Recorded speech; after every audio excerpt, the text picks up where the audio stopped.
In the year 2003, for my 12th birthday, I got the game Advance Wars 2 Black Hole Rising. And not only is that the game that I consider one of my favorite games of all time, it's also one of the most important games in my childhood. In fact, this song still gives me absolute chills. This is the Black Hole Rising opening theme, I recognize it. I have to even stop talking over this because it's just incredible.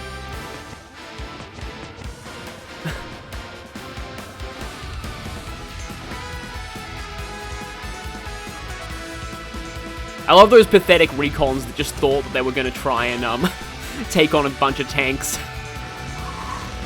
This opening's even better than it was in the trailer, wow. Okay, that's great. But anyway, it is one of the most important games to me, because I'll just do this just so that it doesn't go back to the intro. Hi Nell, we'll talk about this in a moment, but I just need to give my opening spiel. So Advance Wars 2 was pretty much the first turn-based strategy I played. Now, back in the day, Fire Emblem was not released in the West. These games, even though the remake was made by WayForward, they were originally made by Intelligent Systems. And at this time, most early Western Fire Emblem fans started as Advance Wars fans. We played Advance Wars 1 and 2 on the Game Boy Advance, and then Blazing Sword came out. And then we moved over to that series because it was made by the same developers and had similar gameplay. Nowadays, Fire Emblem's kind of exploded everywhere, and then Advance Wars just sort of died after Days of Ruin. So I was happy beyond belief when they announced that, hey, we Nintendo still care about Advance Wars. We're going to be doing a remake of 1 and 2. So, yeah, this gives me hope of it being acknowledged, but also simply getting more people to play Advance Wars 1 and 2, which I honestly believe Black Hole Rising is one of the greatest strategy video games ever developed. Like, this could just be my nostalgia talking, but like, it is actually on Wikipedia's list of games considered greatest games of all time, that and Advance Wars 1. And I think that's entirely warranted. And here's the thing, while I did grow up with Black Hole Rising, I never actually played the first game.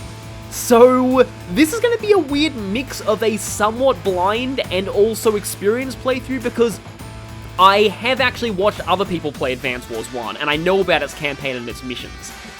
But okay then, here we go, it's time to get introduced to things by Nell. By the way, if any of you think that she's like your waifu at this point, you're not alone. Back when I first found out about Advance Wars, I found out about it in a Game Boy Advance magazine, review magazine, and one of the screenshots was captioned with, "Where is the menu option to marry Nell?" Now, them calling the player by name is interesting. In the original Advance Wars 1, you would enter your name at the start, and you would play as a faceless strategic advisor to the army. If you played Blazing Sword, it's very similar to how the tactician worked in that game. Now, what's interesting is that Reboot Camp has removed this faceless character from the plot. You'll be seeing that in a little bit, and I do think that this is very much for the best. I think that story-wise, it was really stupid, and none of the later Advance Wars games actually did it. I'm a CO in the Orange Star Army. Isn't she supposed to be the Commander-in-Chief of the Orange Star Army? Say, is this your first time playing Advance Wars? Oh boy, I recognize, her voice sounds familiar to me, but I can't put my finger on who voices her. Now, it's obviously not, as you can probably tell. I'm gonna say yes, because I want to show the tutorial. It's gonna give me an opportunity to talk about the basic gameplay and all the units as well. Ah, splendid. Let me give you a quick rundown of a few modes. So yeah, you have Versus. By the way, even though it says Versus is for multiplayer battles, you can actually play Versus in single player as well. There's not really a whole lot of point, but there are some maps that are exclusive to Versus mode. And yeah, this was a thing that you could do back in the GBA as well. You would just pass the Game Boy Advance to the next player when it was their turn. I once played this on a plane with my sister, and it was really fun. And you can play wirelessly. You honestly don't need to. Like, really, you just need one console. There was technically a link cable mode in the original game, but very few people used it. You could just pass the same console around. So, yeah, campaign. That's where I'm going to be spending most of my time. See, to me, single player is actually the real meat of Advance Wars.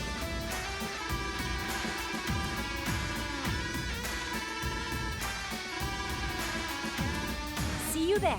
Okay, they want us to select campaign. So, now one of the interesting things in the original Advance Wars 1 is that the tutorial was not integrated into the campaign. It was actually separate from it, which is something that I do think Advance Wars 2 did a bit better. Advance Wars 1 also forced you to play through all of, well, I'll talk about this a little later. There's a thing you could do to skip it, but like, it forced you to play field training before it even let you do any other mode. I don't think that's true of this game. You don't know that? Yeah, Hachi Shop isn't open for business yet. ID tagging campaign. Okay then, yeah, so okay, this is locking out some things, just like the original, but you can still play the design room or versus, which is kind of cool. Okay then. So, you can choose either Advance Wars 1 or 2. You actually are, like, some reviewers of this game had this wrong. You can play Black Hole Rising 2's campaign from the beginning. It'll just give you a spoiler warning, but let's be honest, nobody really cares about spoilers in Advance Wars. It's not a very story-heavy franchise. And I'll be talking about the ins and outs of each campaign later, because I will say there are merits to starting with Black Hole Rising. It's a very different style of campaign, and I played Black Hole Rising first, and I fell in love with the series. So really you can start in either, but Advance Wars 1 is the one the tutorial is optimized for.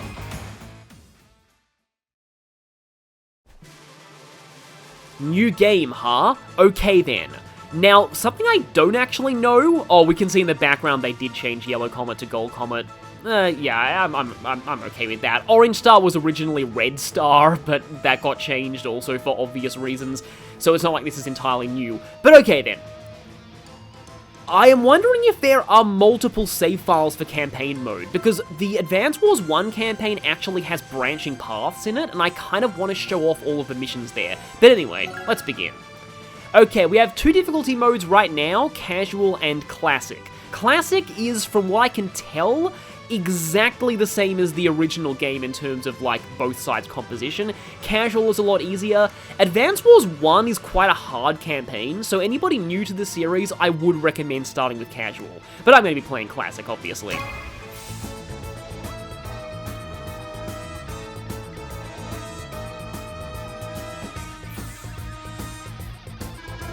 Okay, so Field Training only has 3 missions this time. Field Training had a massive 15 missions in the original.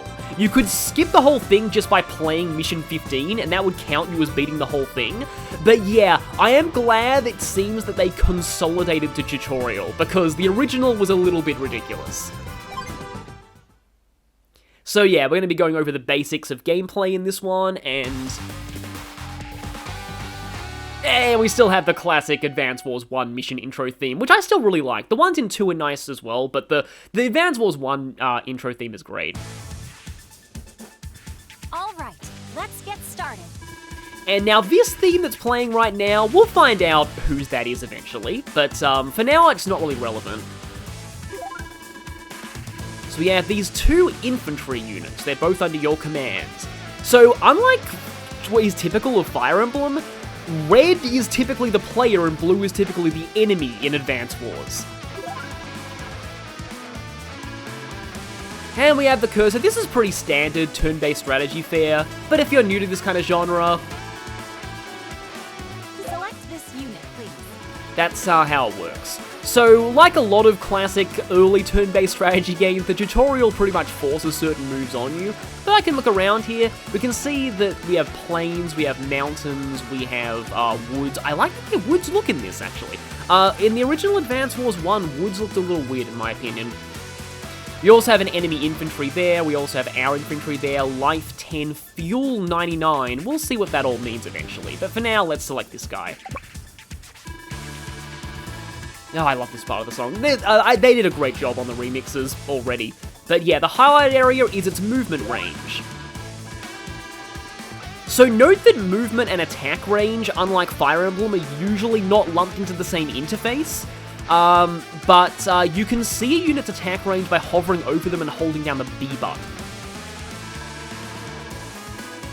So yeah, now we can select wait because we have nothing else to do. Infantry units have a few things they can potentially do, but we'll get into those later.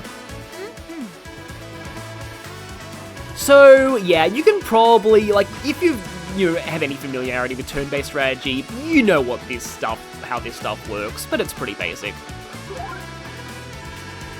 At least, they don't look like a Zelkov and you can't tell whether they've been selected or not because their generic palette is so dark. So anyway, like, here we go, yeah. If you hold down the B button on a unit, you can see its attack range. For infantry units, because they're direct attackers, their attack range is 1 more than their movement. So this guy is in range of enemy right now, but this enemy is in range of both of our infantry. So here is something important to note about advance wars. You can see units you can attack right there highlighted. In fact, in a sense, this is kind of better than Fire Emblem, because it only highlights the enemies you can actually target, as opposed to just your entire attack range. So yeah, direct combat units, you need to be adjacent. Even though most units in Advance Wars use, like, guns, they still typically need to be adjacent to an enemy to fire. It's kind of assumed that you're just, like, within combat range or something like that. There are long-range units, but we'll be introduced to those later. So now we select Fire, and it is important to get the first strike in Advance Wars. It kind of makes it a more player-phase focused game than typical Fire Emblem.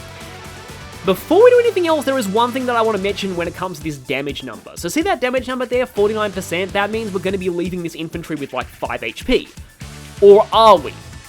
So a mechanic the game doesn't really explain to you is that this number you see is actually going to have 0 to 9 added onto it randomly. This is the only element of RNG in Advance Wars. So, for the most part, you don't really need to worry about luck. Advance Wars is very much about strategy. As you can see here, we took a lot less damage from that combat. Since you initiated the attack, your unit fared much better. Units represent actual units in Advance Wars. As they take damage, more members of the squad are killed, therefore they deal less damage back. Because of this, there is a very big first strike advantage. You want to be hitting first, and choke pointing isn't exactly a thing you can do as well as you can in Fire Emblem, unless you're using a very, very defensive unit. So yeah, unlike in Fire Emblem, your turns will not automatically end when you've moved all your units, and that's because there are more things you can do with your turn.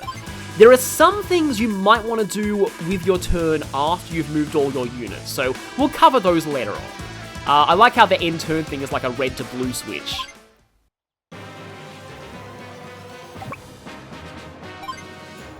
So the funny thing is, we have this this music playing here, even though it's really not supposed to be, because these enemies look identical to ours. It's fun. I've actually playing this with a controller, and the controller actually vibrates during combat, which is kind of fun.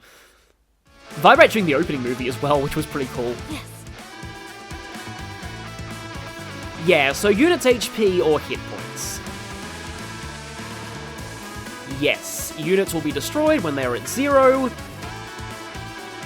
And yes, units that attack first have the advantage. This is actually a big change from the Famicom and Super Famicom Wars games. In those games, units fired simultaneously, which often resulted in battles ending in boring stalemates. So thankfully that's not the case here. So yeah, better to fire with an undamaged units. This guy is, oh, hi there, generic soldier. Talking? Ah, okay then. So we can do this. This is something that you can do in modern Fire Emblem as well. You may notice that there was a higher percentage damage shown there. Units actually have less defense as their HP drops as well. Well done. Kind of. Essentially, units take less terrain benefits as their HP decreases. We'll cover that eventually. Are you ready for the next lesson?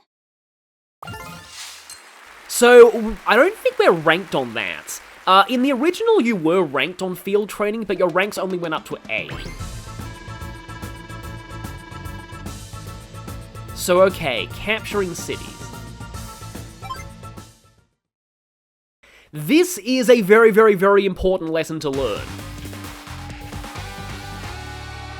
Gonna lump terrain into this too, I see. I was just talking about that.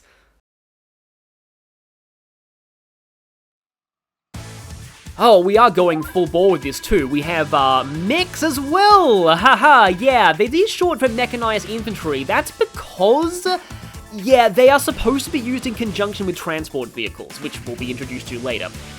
In my opinion, mechs are the most overrated unit in Advance Wars, but they are really good on small maps. They're also very good in situations like this, where you've got a lot of dense terrain.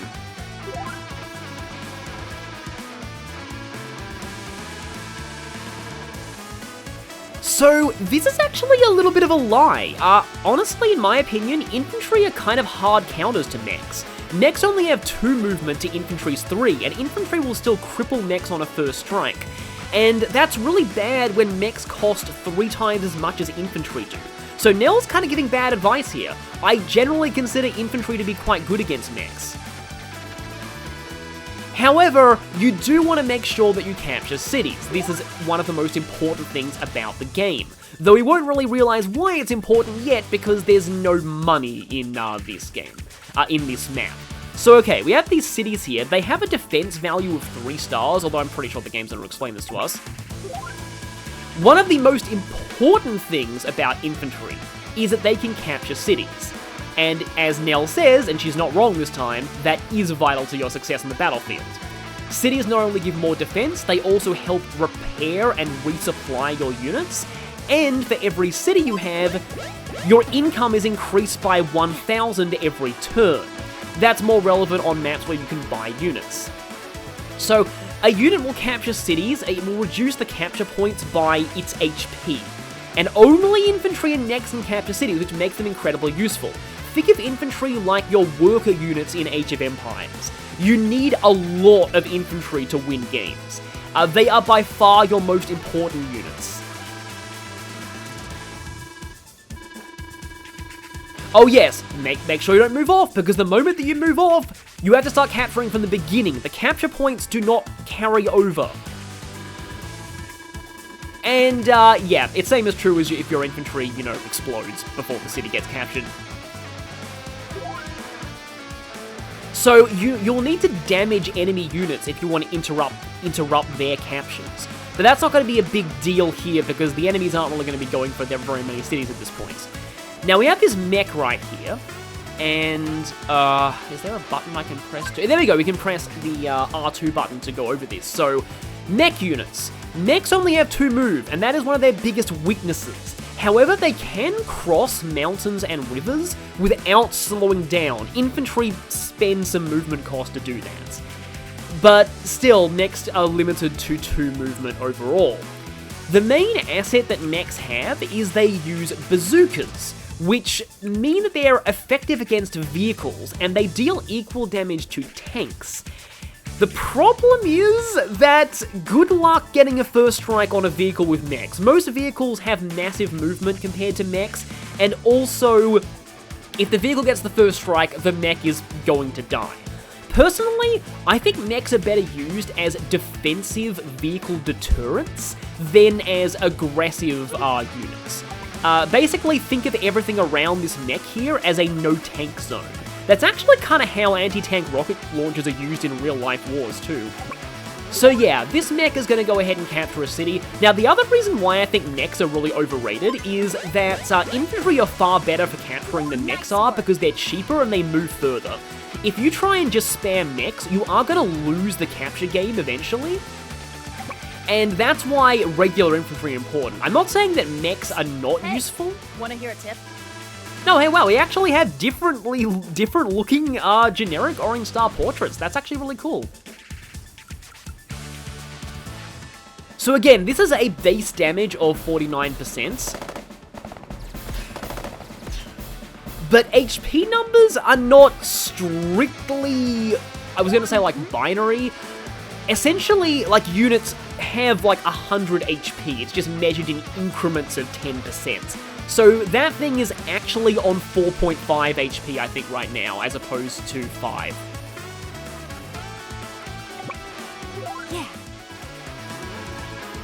Yeah, movement cost is double in mountains, but not for mechs. However, mechs also have lower movement in general, so it kind of balances out. So we're going to see the benefits of terrain here. And because the enemy is also on a mountain, it's only taking 33%. I actually like how this whole mountain combat looks. So that was pretty evenly matched, to be honest. Not actually an amazing engagement. That first one was a lot better of an engagement. The enemy unit took less damage. Now, the cool thing about terrain in Advance Wars compared to Fire Emblem is that there is no RNG involved in terrain. It increases your defense by... Okay, how do I explain this? This sounds a little confusing at first, but it's 1% per HP per star. So at full HP, a unit on a mountain gets 40% extra defense, but it's lowered as the unit takes more damage. That's the reason why I actually dealt more damage to that infantry back in the first map, is because planes actually have a terrain value of 1 star, and that means it gets reduced if the enemy's HP is lower.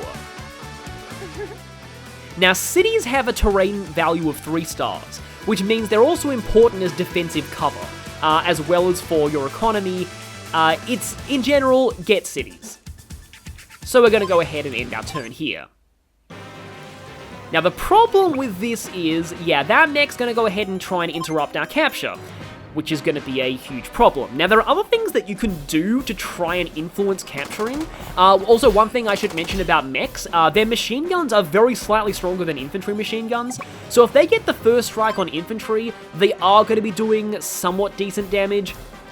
But in general, infantry will usually beat mechs because they have the 1 movement advantage. Okay, that infantry is going for this one. So if I was this guy, actually no, I don't think he could have reached my capturing infantry. In general, you always want to target an infantry that's capturing if possible. Yeah, no, wait a minute, could he have reached my capturing infantry? Yeah, they do. But yeah, even neutral cities still provide defensive cover. And yeah, I was explaining this before. It is important to use the R2 button as much as possible when you're just starting out, because it explains quite a lot about your units. Yeah, I think they kind of wanted you to capture this city, but if I check this infantry here... Yeah, no, he couldn't have reached my capturing guy anyway, so like, what he did was probably, yeah, a decent move. But let's finish capturing this city. Completely healthy trooper can capture a city in 2 turns. Sometimes completely unhealthy troopers can capture a city in 2 turns if you're using a certain character, but we'll see that later. It's just, like, the whole jumping up and down on the city thing is kind of classic Advance Wars. You can turn the capture animation off in the options, and after a few maps, I'll probably do that, because, you know, eventually you don't really need to see that every single time. So basically, what we want to do here is it took damage. Yeah, it'll take a bit longer to capture a city. And yeah, if you attack, you will give up your chance to capture. But in this situation, I kinda do want to kill off this mech. If I shoot it with my mech here and then shoot it with the other infantry, I may be able to take it out. And that other infantry in the mountains, I don't think is going to really have... I don't think it's going to be able to... Okay, it pays, I think, more of a cost. It might be able to... Okay, it won't be able to reach because... Yeah, this guy's not going to be able to reach this mech anyway if this infantry is in the way. You can't move past enemy units. But yeah, I want to try and focus down this mech right here just so that my capturing guy is safer. And yeah, that guy just did nothing because 1 HP. So okay, there's, like, while I'm mopping up these enemies, there's something that I can talk about regarding the tutorial. So in Advance Wars 1's GBA version, apparently... yeah, everything's done. Apparently, luck damage was actually fixed for the first few turns, not just in the tutorial, but in the campaign in general. And I have a theory as to why that might happen. Okay, you hold down R2 to fast forward battles. Good to know. My theory as to why that happens is so that the tutorial doesn't break from luck damage, like units dying before they're supposed to. Yeah, you see that supply icon there? Units that are on top of friendly cities at the start of a turn get healed for 2 HP and also recover their fuel and ammo. The somewhat amusing thing about Advance Wars is that infantry units also have fuel, not just vehicles. It represents rations. In fact, I think the game will actually tell you this if you check here. Yeah, consumes rations equal to a space's movement cost. Can no longer move when out of ration. In practice, you'll never see an infantry unit run out of fuel. If you do, you are clearly just trying hard to make that happen. It never is the case. But, okay. Vision, that's going to make sense later when we cover Fog of War. But let's go ahead and take this guy down with my mech unit. There we go. Didn't lose a single guy that time. Which is great for rankings.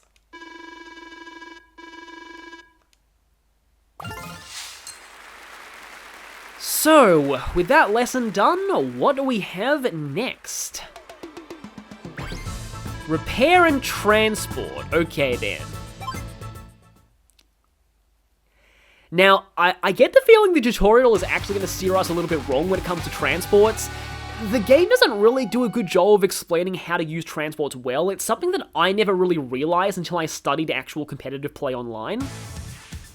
Okay, this is a way more complicated map we got here. We've got 3 tanks here, and they've damaged us already.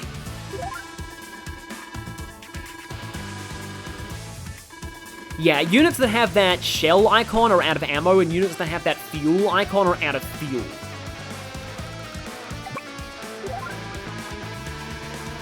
As I was explaining before, any allied property will repair a unit by 2 HP and restore its fuel and ammo. However, this actually does cost money. So, repairs are essentially equivalent to the cost of the total cost of the unit. So, repairing a tank for 2 HP costs 20% the price of a full tank. So that's why you need to be careful when it comes to repairs, because they can drain your funds pretty quickly if you're not careful. Oh dear. Oh dear, our boys are about to get blown up.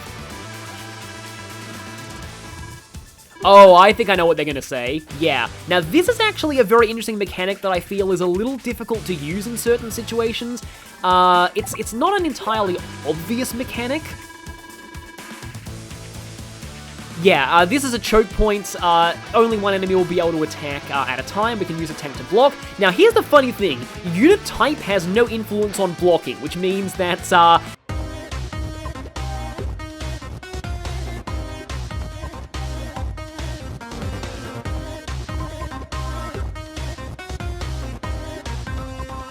an air unit that's positioned there will still prevent tanks from going over that bridge. It's kind of silly, but that's how it works.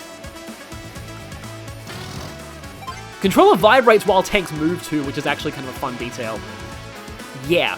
Now this thing joining units, now this makes more sense if you remember what I told you before and say that when I said that units represent an actual squad of vehicles or soldiers. So basically, this unit that has 2 tanks left is going to join up with this one that has 3 tanks left and form one that has 5 tanks left. But before that, I kind of want to take some time to go over some of this terrain here. Because if you're going to be choke pointing, you don't want to be doing it on roads if you can help it. Roads do not offer any terrain benefits at all, whereas plains at least give 1-star defense. Never take an engagement on a road if you can help it. It's typically a bad idea, and in fact, to discourage choke pointing, most Advance Wars maps put road terrain on choke points, which is kind of clever. But for now, we're going to move this tank and join them. So it is actually possible to join units so that their total HP goes over 10. If that happens, the surplus gets converted into money. This is a This is a viable tactic in some situations. I wanted to say valuable or viable, and I mixed them. Yeah, there's only 1 unit, but sometimes that is better than 2 damaged ones. That is true, although there is merit sometimes in tragically using low HP infantry as walls. But you don't really want to do that in campaign mode because it will penalize your technique rating.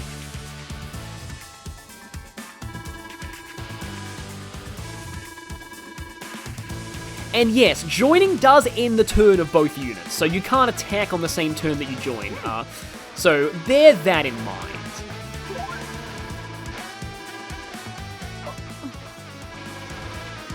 Yep, somebody messed up with the logistics here.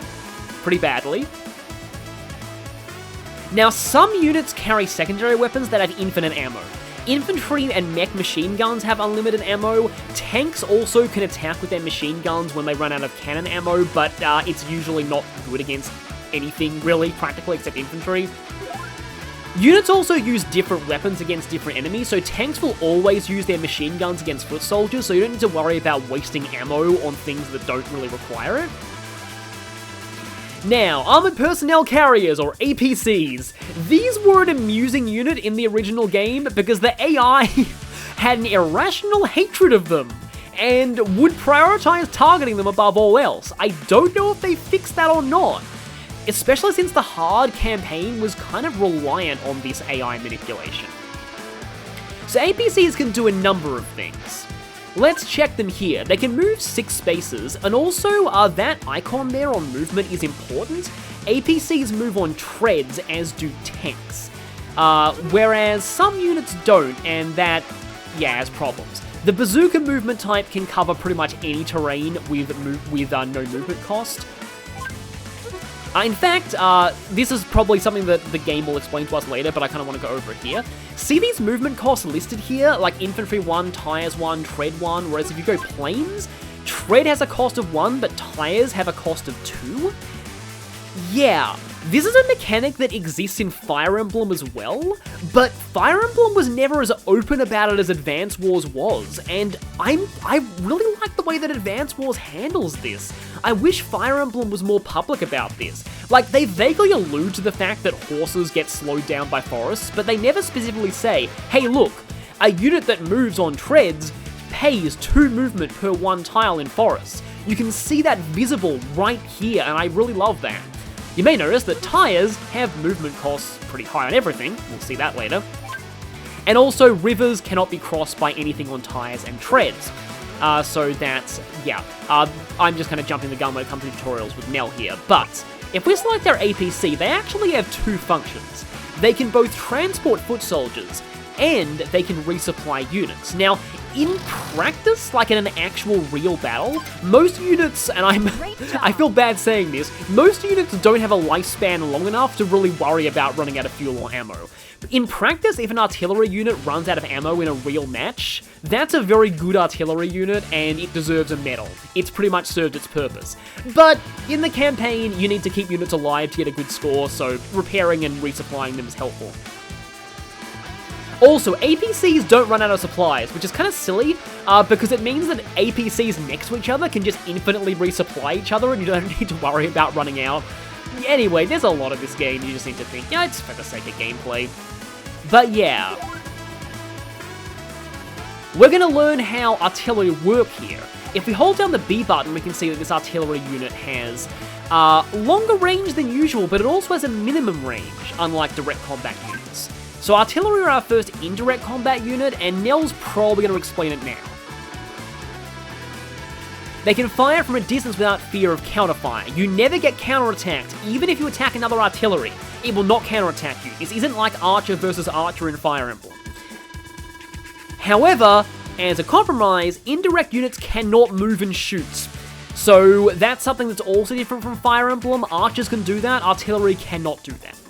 So you need to rely on positioning your artillery in strategic spots first. So like, for example, if I was Nell right now, I wouldn't actually do this. Instead, I would move this artillery here so that I have covering fire on this tank when I need to deal with this choke point. But for now, Nell wants me to blast this tank, so I'll do it.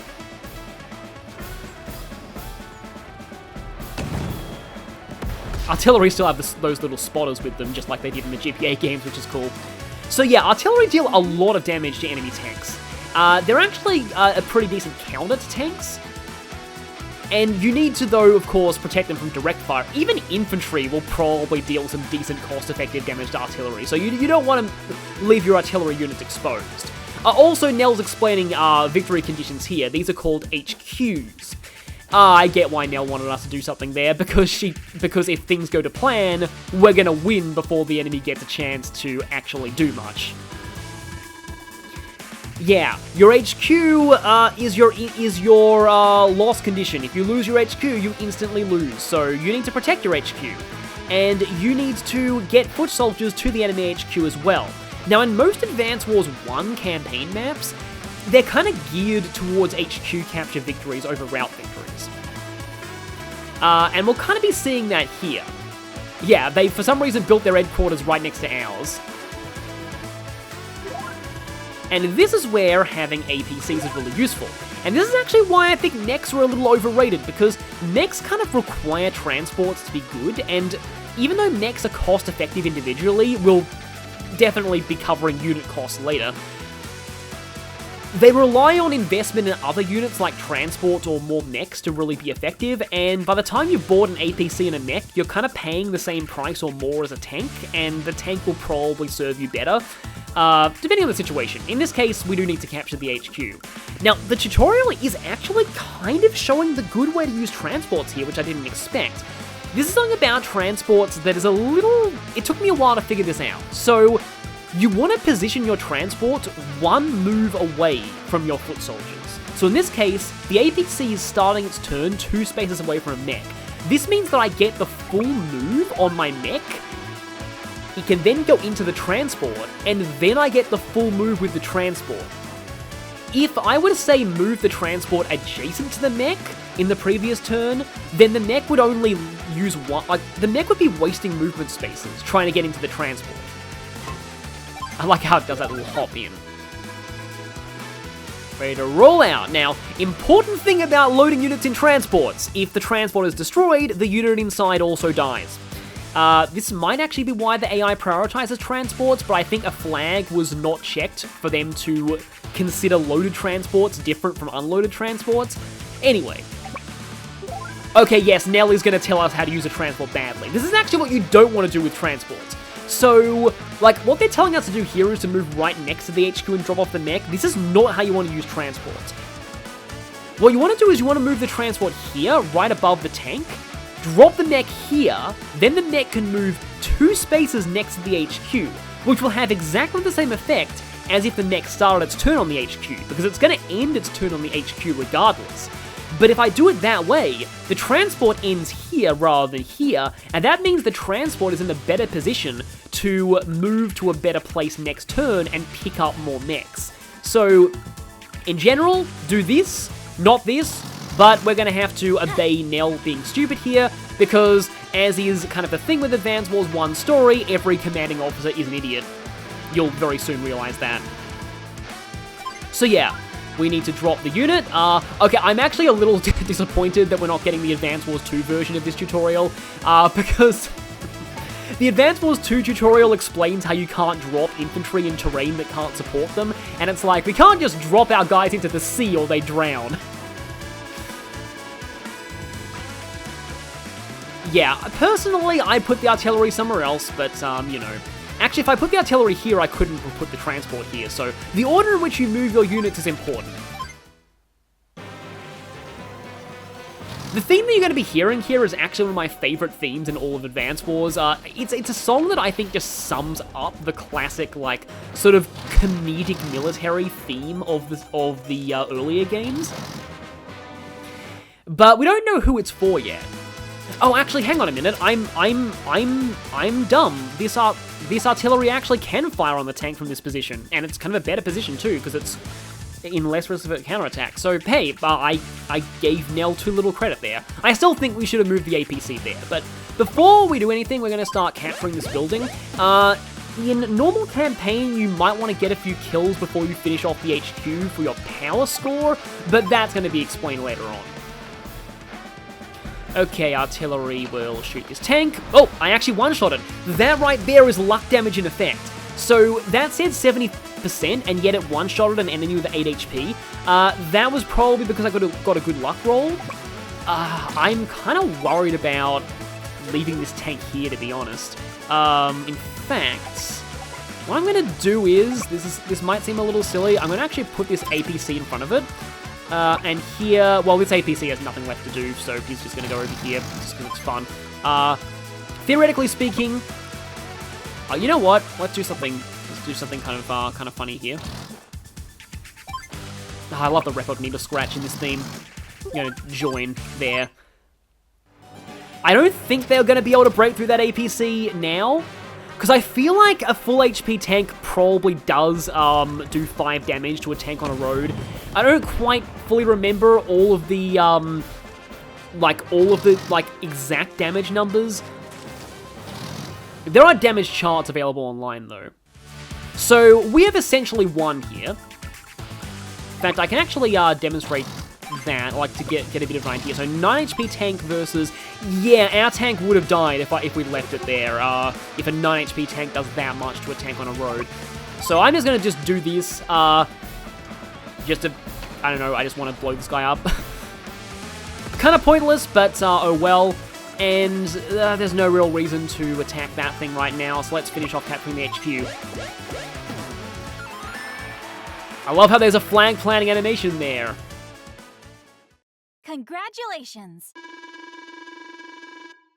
Are we really? They didn't actually explain a whole ton about, the different unit types and other things like that. We'll be going over those as we see them.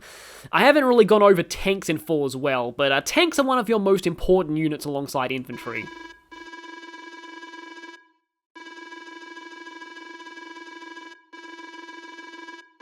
So I guess Nell there was implying that luck damage thing.